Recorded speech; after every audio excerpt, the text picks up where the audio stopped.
So ఈరోజు అయితే మేము స్కూల్ నుంచి అయితే వచ్చాము. నాకు ఎంతో ఆకలేసి మమ్మీని ఏమైనా చేయమంటే మా మమ్మీ ఎంతో టైర్డ్గా ఉండింది.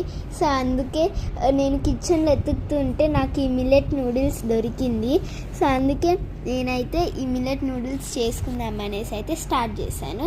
2 గ్లాసెస్ ఆఫ్ వాటర్ పోసుకొని 1 టేబుల్ స్పూన్ ఆఫ్ సాల్ట్ వేసుకోవాలి. సో మన వాటర్ బాయిల్ అయిన తర్వాత మన నూడిల్స్ని వేసుకొని 80% కుక్ చేసుకొని మనము కూల్ వాటర్తో డ్రైన్ చేసుకోవాలి. ఇప్పుడు మనం మసాలా ప్రిపేర్ చేసుకుందాము. 2 టేబుల్ స్పూన్స్ ఆఫ్ ఆయిల్ పోసుకొని సో ఇప్పుడు మన నచ్చిన వెజీస్ అయితే వేసుకోవాలి. నేనైతే క్యారెట్ మళ్ళీ బీన్స్ తీసుకున్నాను. మంచిగా రోస్ట్ చేసుకొని మనము మసాలా వేసుకోవాలి. అది కూడా మంచిగా మిక్స్ చేసుకొని మనం పక్కన పెట్టుకున్న నూడిల్స్ అది వేసుకొని మంచిగా స్ట్రీట్ స్టైల్ వచ్చేటట్టు మిక్సింగ్ చేసుకోవాలి.